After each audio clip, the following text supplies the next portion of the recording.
I want you to hit me as hard as you can. I'm Dylan Bowden for the Joe Blow Network, and this is From Page to Screen. For this installment, we'll be looking back at Marvel Studios' take on The Green Goliath, 2008's The Incredible Hulk. Co-created in 1962 by writer Stan Lee and artist Jack Kirby, Hulk first appeared in The Incredible Hulk Issue 1. Portrayed as a meek and unassuming scientist, Dr. Bruce Banner is testing his latest invention, the Gamma Bomb, for the US military. But as the countdown begins, Banner notices a teenager driving out onto the testing range. Racing out just in time, he manages to push the teenager down safely into a bunker, but gets blasted by the impact of the explosion and bombarded with gamma rays.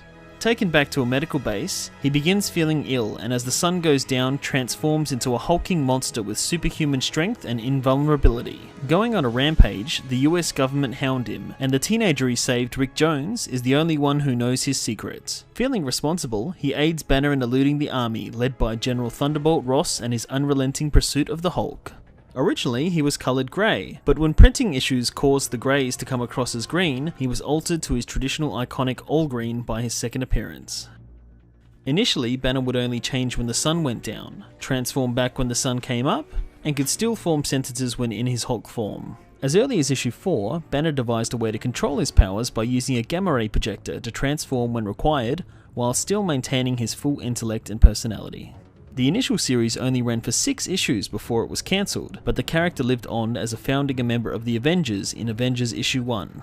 This was short-lived however, as overuse of the projector caused him to start transforming uncontrollably when his stress levels were high, and his IQ dropped when becoming the Hulk, turning him into the uncontrollable rage monster we all know today. With no series of his own, the Hulk found an ongoing popularity in guest appearances in other comic book titles, especially in his countless battles against other popular Marvel characters, including Captain America, Daredevil, Ghost Rider, Spider-Man, and the X-Men.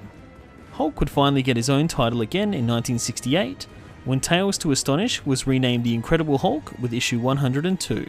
Initially starting out as a proper sequel to the 2003 Universal version, the movie acted as a semi-sequel / reboot, or requel, coined by producer of both Hulk movies, Gale Anne Hurd. As the project developed though, Marvel Studios wanted to distance themselves, and by production it had become its own movie, with the only real through line between the movies being that Banner ended up in South America at the end of the previous film, and started in South America at the beginning of this film. Ai, não me deixo conforme. Não bang quando eu come. With Eric Banner not returning, Human. other actors considered for the role of Bruce Banner included David Duchovny, Brendan Fraser, Dominic Purcell, and even future Banner Mark Ruffalo, before Edward Norton was hired for his previous praised performances of duality in Primal Fear and Fight Club.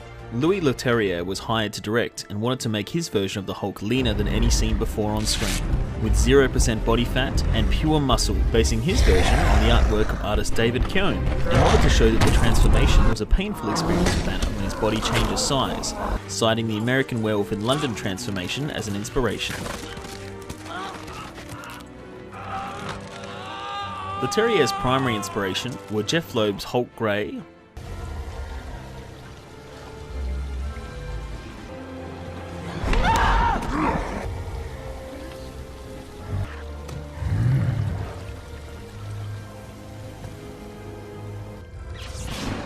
While lifting elements from the comics, the movie takes more cues from the 1978 television series, which for its time was a massive hit and still endures to this day. In the series, a renamed David Bruce Banner, guilt-ridden over the wife he couldn't save, has dedicated his life to the hidden inner strength potential of human beings. After testing gamma rays on himself, he finds that when enraged he turns into the Hulk, who was played by Mr. Universe bodybuilder Lou Ferrigno. When the lab explodes, he is presumed dead and roams the country searching for a cure while taking jobs where he can, and is constantly being pursued by newspaper reporter Jack McGee.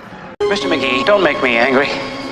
You wouldn't like me when I'm angry. Several nods to the TV series, the comics, and the future of the Marvel Cinematic Universe are scattered throughout, as well as setups for potential Hulk sequels that have still never eventuated. What if I told you we were putting a team together? Who's we? The opening credits are almost a shot-for-shot recreation of the TV show's intro. Though he passed away in 1992, original Banner actor Bill Bixby appears on a TV screen. Lou Ferrigno makes a cameo as a security guard. You are the man. God bless you, brother. And also voices the Hulk, as he has done in the animated series and both Avengers movies. Puny God.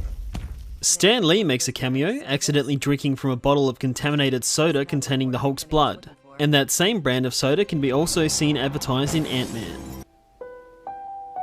The iconic Lonely Man theme, used at the end of every episode of the TV series, when Banner slowly walks from town to town, is used in the movie and has been parodied multiple times in pop culture.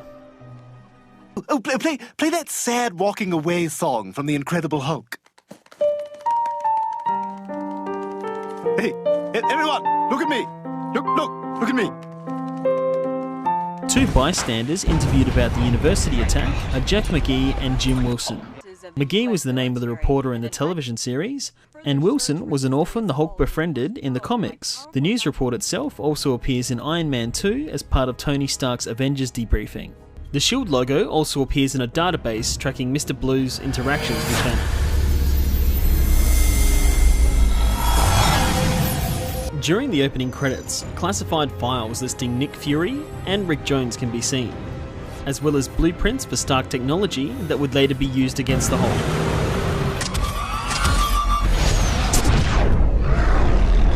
Tim Blake Nelson appears as Samuel Stearns, liaising as the mysterious Mr. Blue to help Banner find a cure. In the comics, Stearns was an average labourer disposing of nuclear waste at a chemical plant when an explosion doused him with gamma rays. At first appearing unaffected, he develops an insatiable hunger for knowledge. Reading as much as he can, his brain begins to expand, and as the gamma radiation takes effect, his skin turns green and his cranium grows larger to accommodate his oversized superior brain. With newfound superhuman intelligence, he renames himself the Leader and develops a spy network to rule the world and becomes one of the Hulk's greatest supervillains. After being knocked down by the Abomination, a sample of the Hulk's blood drips into an open wound on his head, and the last time he is seen, his cranium is bubbling and growing in size, setting him up for a potential future appearance in his Leader form. Ty Burrell appears as Dr. Leonard Sampson, a psychiatrist working at the Culver University and a love interest for Betty Ross.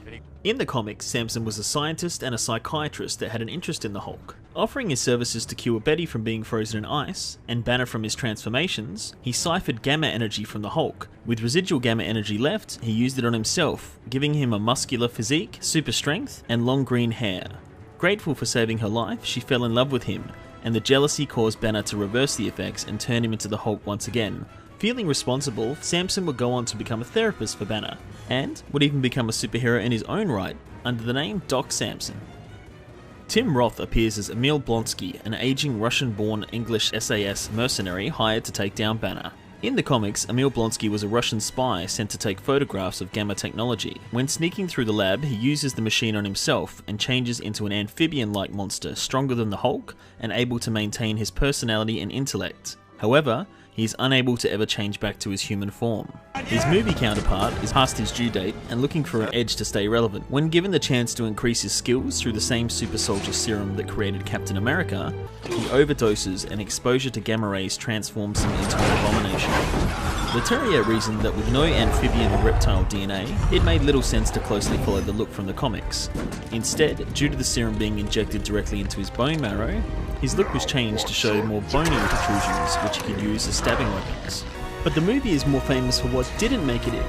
Over an hour and a half of footage was cut from the movie as Banner tries to attempt suicide to make it faster paced, which caused a rift between Marvel and star Edward Norton, who rewrote a lot of the script uncredited and acted as producer, though the moment was alluded to in The Avengers. I got low. I didn't see an end, so I put a bullet in my mouth and the other guy spit it out. And most famously, including the first Marvel Cinematic Universe appearance of Captain America frozen in ice. The Incredible Hulk didn't quite smash box office records, making a respectable $263 million from a modest budget of $150 million, and currently holds a rating of 67% on Rotten Tomatoes, ranking it the lowest of the Marvel movies, yet still certifiably fresh. Like his comic book counterpart, the character seems to work best in small appearances and ensembles, rather than having his own full stories. Though his movies may not endure, the character does, and currently with no solo movie in sight, he is set to return in Avengers Infinity War to no doubt smash once again. Was there anything we missed, or any characters you'd like to learn more about? Leave your comments below. This has been Dylan Bowden for JoBlo.com, and we'll see you next time.